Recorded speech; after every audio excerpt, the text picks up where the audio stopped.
Hello and welcome to Just Jets episode number 173. What is going on? I am Matt O'Leary, excited to hang out with you and talk to you on this lovely June week. We have a lot to get into. I'm going to try to define what a successful season will be or would be for the New York Jets. I want to talk about a new addition to the New York Jets, Adrian Amos, who was just added, or Amos, some audio files we'll get into, and of course your voicemails in this episode we will go through and get a reaction. But first and foremost, friends, family, and loved ones, if you have not purchased a Father's Day gift, do not fret because Manscaped has you covered. That's right, Manscaped, the leaders in below the waist grooming for men. They are saving the day with the total package for fathers in your life. It's time to upgrade his game from waist to face with this exclusive offer. Have him join the now 8 million men worldwide and get 20% off and free shipping with Manscaped.com or at manscaped.com with code JETS20. That is JETS20 for 20% off and free shipping. Let's start with the ultimate Father's Day MVP, the Performance Package 4.0. If you're going to grab something, it's got to be the Performance Package. Come on, you got to go all in.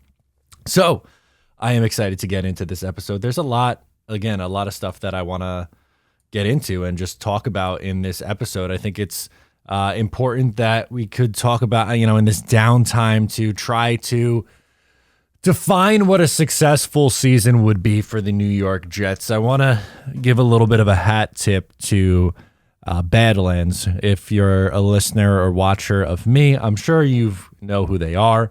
If you don't know, it is a Jets podcast, and really more than that now, but it's with Joe Caporoso and Connor Rogers. The two of them do a great job covering the New York Jets. They're one of my favorite listens in the Jets space. But Joe was talking to Bob Wischusen, who is the play-by-play radio voice of the New York Jets.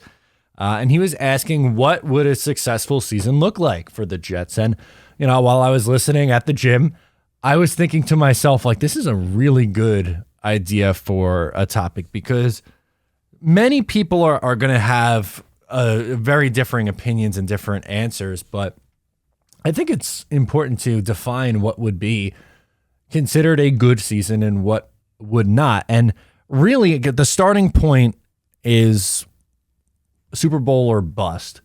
And I really don't like that mindset for a lot of teams. For some teams, or when you're at some points in your, I guess, fandom, or when you're at some points in your build, I guess, for a team is probably the better way of putting it.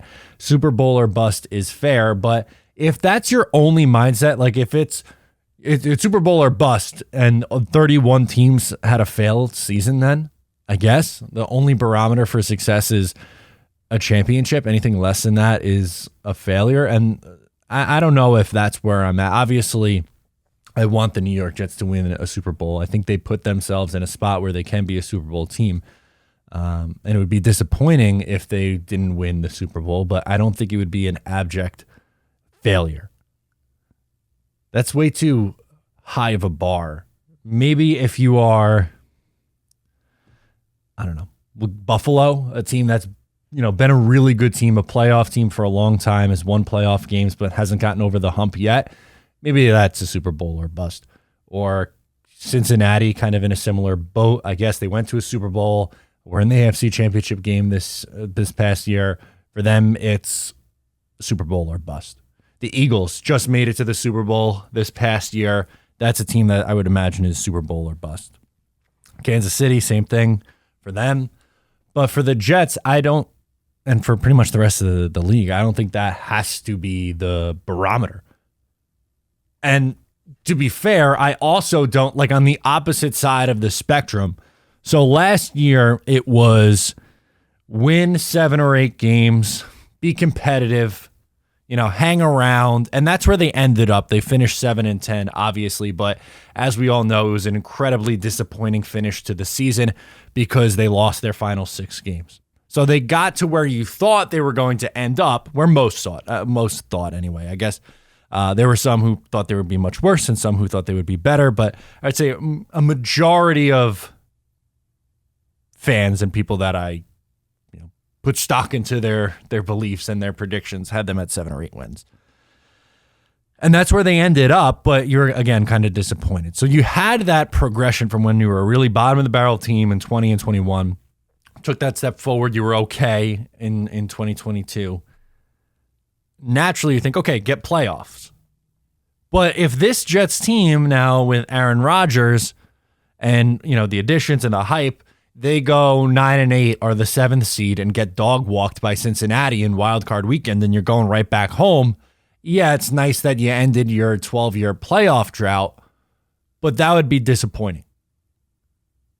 To me, at least. And again, this is what the fun of this is, and the fun of this quiet time in the NFL where we could figure this out, because everyone's going to have a different answer. I think where I end up landing is one, playoffs, which is a given, but also winning a playoff game.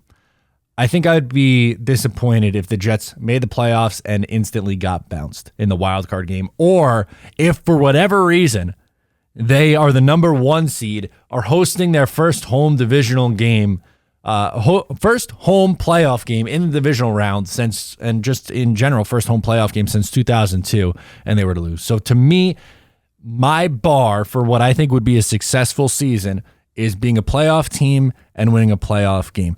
If the Jets, we'll just talk about a scenario. If the Jets could win 11 games, they're a wild card team because Buffalo wins 12. You play, I don't know, Jacksonville in the first round. Who's going to win the AFC South and be the 4 seed? Jacksonville. You beat Jacksonville, and then you bow out to Kansas City in the divisional round. Would I be disappointed? Yeah, I would. I want to win, obviously, and I think the Jets have the ability to beat any team in the league. I think they are in that conversation for a team who can be a Super Bowl winner. But I don't like putting the Super Bowl or bust mentality on this team. I don't think that's fair. They haven't been there before and done that yet as a unit. Rodgers has, obviously. He's won a Super Bowl, and there are some veterans on this team who have, Super Bowl and playoff experience. But if that's like the progression, because the Jets are assuming that Rodgers is going to be here 2 or 3 years, if it's make the playoffs, win a playoff game this year, and then next year in 2024, that's when you do it, then okay. I think that then you define that 2 years as a success. And now obviously you're getting into 2024 and beyond. But I just, the part that I have a really, really, really hard time coming to terms with is watching this team be so bad for so long, right? They haven't made the playoffs since 2010. There's some abysmal seasons mixed in there, other than a 500 2011 and 2013 season, and a weird 10-6 2015 season that did not result in the playoffs somehow still. So I just don't baffled that happened, but conversation for another day. And a half a season in 2022, it's been a disaster pretty much. 2012 was just awful. One of my least favorite Jet teams. 2014 is also one of my least favorite Jets teams. That team stunk. 2016, trying to run it back with the 15 squad. They all fell apart. Tear it down. 2017 tank year, but they win more games than they probably were supposed to. They win 4. And then 2018, 19, 20, 21, kind of a blur, obviously, except for the Gase years were really stand out there. But Todd Bowles and Zach Wilson early on, unfortunately, didn't work. And it's tough. There's a lot of bad things that happened over this stretch. And if I have to look at this season as a failure, if they go 11-6 or 12-5, win a playoff game or 2, and then lose in the championship or lose in the Super Bowl, and I have to view that as a failure now. I'm not ready to put myself at that point. And the unfortunate thing is I think there are people, I could see it now in the comments on social media, that are going to come out and of the woodwork and be like, yep, that's it. the only barometer of success is championships. And obviously the championships is the most important. And the Jets need to win a championship. But this specific team, does it have to be this team? Do you have to set that mark on if this team doesn't do it, they never will? I don't think that's the case. I think they're, again, with bringing in Rodgers, they're opening up a 2 or 3 year window. You have to get it done at one point in this stretch here, but does it have to be right away? Does it have to be right now? I would love for it to be, but I don't know. And then that kind of goes into the next portion of this conversation that I wanted to get into is there's so much in an NFL season that is really out of your control for how you're building a roster, or just out of your control for just how a season shakes out, or some question marks that will really define the ceiling and floor of this team. The first thing that comes to mind is an obvious one with the offensive line health. They've played 8 tackles last year. 8 different tackles. That's just insane. And they were Mike Remmers, who they signed in the middle of the year, was taking snaps for them at starting tackle. Cedric Gabouye, Max Mitchell, who's supposed to be a draft and stash, George Fant, Dwayne Brown. You go right down the list. They had a million different offensive tackles. AVT had to switch positions and come in and play tackle. It was a mess. It was a disaster. It was a mess. This year, you obviously have Dwayne Brown, but he's coming off an injury, and Mekhi Becton coming back, hasn't played in a couple of years, and AVT missed the second half of last year with a season-ending injury, and Laken Tomlinson really wasn't up for snuff, and you might have a rookie center. The ceiling of this offensive line is pretty high if it all clicks, but is it all going to click? That's a question mark with this team. That's a question mark with this Jets team, and that'll go into defining how successful it will be. And then how about Aaron Rodgers? Are you getting MVP 2020 and 2021 Aaron Rodgers, or are you getting 2022 Aaron, which was okay, but not to the point where, it was expected of him? And I've made it pretty clear. I think it's going to be somewhere in between these two. I don't think it's necessarily fair to say he's got to throw for, 48 touchdowns and 5 interceptions like that. I can't even begin to wrap my head around that kind of production from a quarterback as a Jet fan with some of the things that we've watched since I've been watching football since 2003 to now. There's been a lot of garbage in there, a lot of garbage. But can he be somewhere in between? Can he be 75% the MVP? Can he give you 4,000 yards and 30 touchdowns? That'd be great. And you sign up for that. That's going to definitely play a factor in which version of Aaron Rodgers are you getting. Well, I know where I stand on it, but that's still an unknown. He was playing last year hurt, which I think that's something that you have to take into account and that some people won't. They look at his production from last year. They see that it was down, and that's it. He's washed. He's old. And, they just throw out that he played, 12 games with a broken thumb? A lot of games he played with that broken thumb. He played through it. And then the last thing for me in this section that I wanted to talk about and how we could define success and what factors will go into that defining success. The Jets got lucky with injuries in one area, and that's on the defensive side of the ball. They got demolished on the offensive side of the ball with injuries. Demolished. AVT missed half the season. Breece Hall missed half the season. Corey Davis got hurt. You lost Mekhi Becton for the season. Dwayne Brown was hurt. We went through all the other offensive linemen that were hurt. Zach Wilson got hurt before the start of the season, and they had to play Joe Flacco, and Mike White got hurt. And there's just so many injuries on the offensive side of the football, but defensively, all their guys played. Nobody really missed significant time. Quincy had maybe the worst injury and he was only out a couple weeks, and then he was right back in. There may be another one that I was just escaping me, but you had Sauce. You had Quinnen for 16 games. You had, pretty much everything was there. can they stay healthy again? Because if, God forbid, you lose a CJ Mosley, or if you lose a Sauce or Quinnen, then that changes a lot of things. So you want to replicate that same health defensively, obviously, and you hope that you just don't have it as bad offensively as what you did. But health is a huge factor that goes into this. You can't control that. You might have that win now year, or you might think you're in a win now year, and then something goes terribly wrong. We're Jet fans. Remember 99? I was alive for that. That was I was 4, so forgive me. I wasn't, locked in. I didn't completely understand what was going on. But Vinny getting hurt in week 1 in 99 derails what was supposed to be. That was a team that, everyone thought Super Bowl aspirations. They were in the AFC Championship game a year before.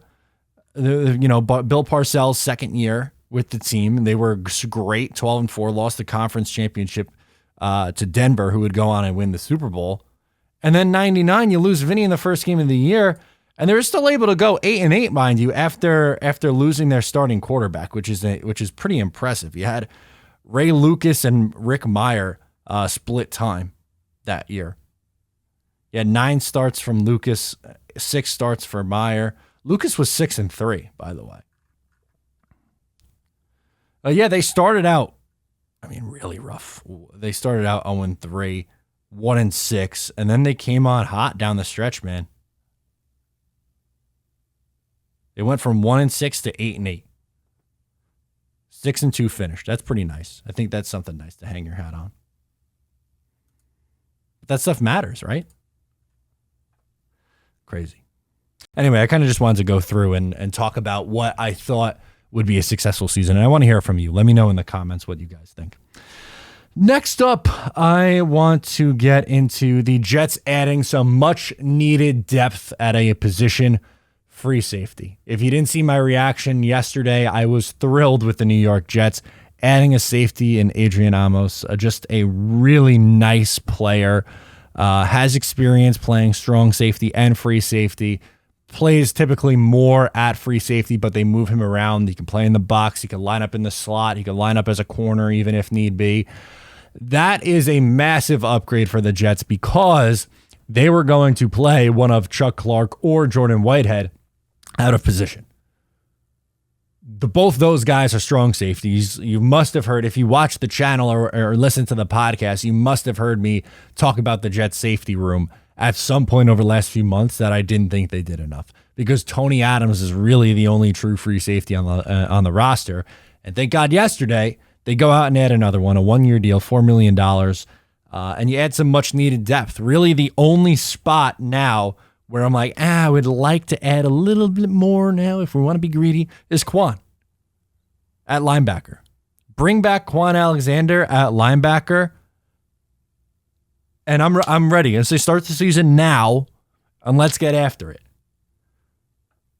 But as it stands now, that's my one tweak. My one little tweak I would like to make is bring back Quan Alexander to round out that linebacker room, and I am good to go. But was it last week's episode? I don't know. I do so many videos, it's hard to remember what day I was talking about what. But one of the things that I mentioned was with it was with Dalvin Cook. That's exactly what it was. It was with Dalvin Cook. I'm talking about using the money that you could spend on Dalvin Cook, or would you rather do it at other areas? And what I wanted to do was bring in another safety and linebacker. And they did. One of the two. We'll see. Maybe they love Jamien Sherwood as much as Robert Saleh talks about him. It seems like that's what they really like, right? They can't get enough of that guy, it feels like. Or maybe Jordan Whitehead or Chuck Clark is playing that more hybrid linebacker safety role. You could do that as well. I'd feel more comfortable if they added someone who we know can do the job, but they have options. And adding depth is so, so important when you are in a spot like this team is where you're expected to win games. Would a Dalvin Cook be a flashy name? Yes, of course it would. I think he still has a little something left in the tank. The numbers he still had over 1,000 yards, but some of his underlying numbers really weren't great. Last year, his EPA numbers were pretty terrible. But there's something there. It just didn't make sense at the cost that he wants to. If he was going to do that $4 million that Adrian Amos got, fine. But that's not what it's going to be. Reportedly, he wants much more than $4 or $5 million. You paying him $10 million a year? I'm not. You paying him $8 million a year? I'm not. It was closer to a vet minimum, $2, $3, $4 million. Sure, I'd be more interested in it. But you gave me the option of bringing in a safety and potentially bringing back someone who you feel comfortable with at linebacker to round out both those rooms over bringing in another guy like Dalvin. I'm okay with it. Absolutely okay with it. I think people get in love with, they know the name. So it's, oh my God, you got to get that guy in here. When, there's other ways to round out your team. They drafted a running back that they really like in Izzy Abanikanda. You have Brees coming back. And you have Michael Carter and Bam Knight, who I think they like. And they had Ty Johnson before he got hurt. So I think that shows you they're pretty set. They're pretty set at running back. I don't think they're going to make a move there. I really don't. And I guess the one difference between DeAndre Hopkins and that scenario versus what we were hearing and what Robert Saleh was saying with Dalvin Cook was that they were going to give it a chance. He was so dismissive of the Hopkins reports, but with Dalvin, it was like, yeah, we'll turn over every stone, or whatever the cliche was from Robert Saleh this week. But I'm completely okay with the Jets going this route. I think that is more than fine. Let's get into the audio files. I am excited for this one. Before we get into voicemails, I have a few audio files I want to play. We'll start first with, I have one that's New York Jets related. The other two are NFL football and just football related, but you could kind of relate one of them to the Jets. I'm talking too long on this. So let's play. The first one is courtesy of WFAN, and Brandon Tierney had this take on Aaron Rodgers. I want to play it, and I would like to react together. Great time. He's having a great time, right? I think he was at the Tony Awards as well. This guy's bouncing around from party to party. Should there be any concern? And again, I want to preface this with, if there's any, it's barely visible. But I am legitimately asking, any concern that Rodgers is having too much fun here? Aaron Rodgers having too much fun. And he did preface it by saying, like, it's not like I'm getting absolutely, crazy about it. But to bring up, is Aaron Rodgers having too much fun in New York? That's the story that we got to go with. Yeah, he's doing some extracurricular things right now, but it's not in the middle of the season. It's not in the middle of the season. He went to the playoff game, supported the local teams, was at the Tony Awards, supporting his teammate, by the way. I don't know if you know, CJ Uzomah is very involved with the theater and in plays in New York. And the Taylor Swift, I don't know. Wouldn't you want to just be like, hey, this guy clearly was not happy in Green Bay the last couple of years. I mean, if you saw the article from The Athletic, the Jordan Love trade really, or the Jordan Love trade up and drafting him really changed things. It changed everything. And he played pissed off for a couple of years, won a couple MVPs. Last year got hurt and didn't play that well. But to me, you just see a motivated guy and someone who seems genuinely happy to be where he is. And yeah, he's enjoying some of those things. If this was, midweek Patriots week, maybe we could have that conversation. Be like, I don't know. It's kind of like the boat trip, the Giants boat trip. Remember that? If you're doing that before a playoff game, if we're seeing, pictures or videos of Aaron Rodgers dancing, a couple days out before a playoff game, then that's a reasonable time to have this conversation. In May and June?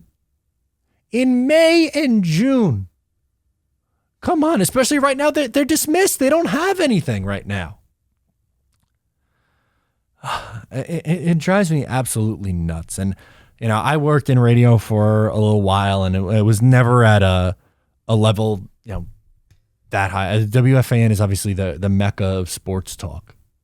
but it's just what you get from sports talk radio now is just every day it's something new. I see something from, their socials or just, something making the rounds on the internet. It's like, this is really what we've come to. Brutal. Next up, I don't know if you guys saw yesterday, there was a little drama with the Buffalo Bills and Stephon Diggs. So I'll tell you the backstory. Stephon was not there, right? So Sean McDermott speaking with the press, he's like, yeah, the only one not here is Stephon Diggs. And they said, are you worried about it? And he said, I'm very concerned. Like, okay, wow. And then the agent said, well, he took his physical and he met with the coach and the GM, and he'll be there every day for minicamp. So which is it? To me, it feels like agent doing damage control. And I obviously, with how his contract is structured, I would be shocked if they move him. But obviously, he's not happy. But this is just a weird scenario. So here's Sean McDermott on Bills Live talking about Stephon Diggs. Is everyone here? And I know there's a lot of question about Stephon. Is he here? Yeah, Steph is not here. Everybody else is here at the current time. How concerned are you about that? Oh, very concerned. Yeah, very concerned. I'm not going to get into, and listen, I respect everyone's questions and what they want to know about our team. Right now, I'm not going to get into that anymore. So we'll talk about practice. Happy to do that. Happy to answer those questions, and we'll move forward from there. There you go. There's your answer. It's look, obviously they want things ironed out, but from an AFC East and just any team that could be competing with Buffalo this year, give me all the rumblings like this. Give me all the turmoil. He's not happy? All right, good. The last time we saw him, he was yelling at Josh Allen on the sideline in the snow in Buffalo after you lost to the Bengals. Very bizarre. Very strange. But that wide receiver room looks bad quickly. It does not look very good after that, after Diggs. So if something was to happen, then great for the Jets side of it. Like, okay, get him out of the division, sure. But even if he's there and disgruntled, like, something feels off with Buffalo. So while I personally can't be like, yeah, the team that's owned the division last few years, that's going to change it. The Jets are going to win it this year. Maybe they can. I hope that should be a goal for them to do it, and it's not impossible for them to do it. But maybe there really is something slipping here with this team. They missed their window? Maybe they did. Last audio file before we get into voicemails of the week. Did you guys see, I'm sure if you're on the internet and looking around, but if you haven't see the Baby Gronk stuff trending? So Baby Gronk's a young kid. I believe he's like 10 years old. I'm not fully invested into the Baby Gronk story, but I saw the video making rounds. It had tons and tons and tons of views. So I want to just play it and talk about it. It is football related. But so basically there's this young kid and his dad is really like pushing him out there on social media and trying to get him on all these shows. And, he's using his kid for profit. That's what it feels like. And he's like propping him up, doing these things. And he's DM'd tons of shows and personalities trying to get his kid on. And it's just a really awkward interview with, he was on Bring the Juice pod. And this is just a really bizarre exchange. I'll play a little bit of it and, we could talk about it a little bit more, but it's just very, very strange what this guy's doing with his kid. Are you him is the real question. Yes. See, I'm gonna punch him in. Ask that again, bro. Say, man, what kind of question is that? You see my Instagram? Say that. Ready? Go. All right, hey, Baby Gronk, are you him? What kind of question is that? Look at my Instagram. Would you take her to prom someday? Hey, no, say it again, bro. You gotta say, Man, I already DM'd her and asked her, and she said yes. All right, come on, man. Sit on the mic. Hey, baby Gronk, would you take Livy Dunn to prom, you think? I already DM'd her and she said yes. Damn. Damn. What kind of tuxedo you getting? OG James Bond style or what? Yeah. Nah, hey, say it again, bro. Hey, what kind of tuxedo you getting? I'm gonna get a Gucci one. Ready? Hey, what kind of tuxedo you getting? I'm gonna get a Gucci one. What are you gonna do? You know. Okay, that's enough of that. But it's a even tougher watch. The kid clearly does not want to be there, and the dad keeps butting in and feeding him lines to say in this interview. Dude, it's sad. I feel bad for this kid. I really do. He's a young kid who his father is really trying to use him, unfortunately, for clout and clicks. And I don't know if he's trying to live vicariously through him or what. Obviously, he's a young kid. He's playing really well, but he hasn't hit puberty yet. Like it's not like he's a high school football star or anything like. And like obviously by that age, he'd be able to handle it and do it himself. But it's just so cringy. And I don't know. Is it weird for me to say that I feel bad for baby Gronk? But this was just something that the entire NFL world was talking about. It felt like, but I don't know. The child stars. I have some empathy for the child stars and the ones who their parents really prop them up. It's the kid. This kid has no shot. He's writing all the answers, or not writing all the answers, but he's feeding them the answers in the interview. It's not real. People thought LeVar Ball was bad. What he did with this kid. LeVar Ball looks like a saint for what this guy's doing with this kid. Again, I feel for him, man. Anyway, let's get into some voicemails. We'll close out with our guy Travis calling in from Ohio. He's got our voicemail of the week. Travis, what do you got for us, my friend? Hey, Matt. Travis from Ohio. What up? Hey, brother. What up? I don't think we talked about it enough. Jets Nation, that is. You got to give credit to the Jets PR. One Jets drive last year and Flight 23 this year. Really good stuff. And I know people have talked about that, but also, like, people talking about the team. It's not just the same old Jet stuff. And Hard Knocks might be a good or bad thing for that. I don't know, it might expose some ugly things that they're hiding from us. I don't know, but that stuff isn't getting out. Like Brandon Eccles, unfortunately, his case where he was speeding and he got in that wreck with that dude, and like that was the worst PR that I can think of. Yeah, that our players have gotten since Quentin Williams gun charges in the airport. Like our guys are doing their part. They aren't getting in trouble, but we haven't had any bad press from the office or the players. Mike LaFleur, I guess him and Elijah Moore getting into it. I guess that was some bad PR, but that was even hush-hush. We didn't even hear about all of that until after the season.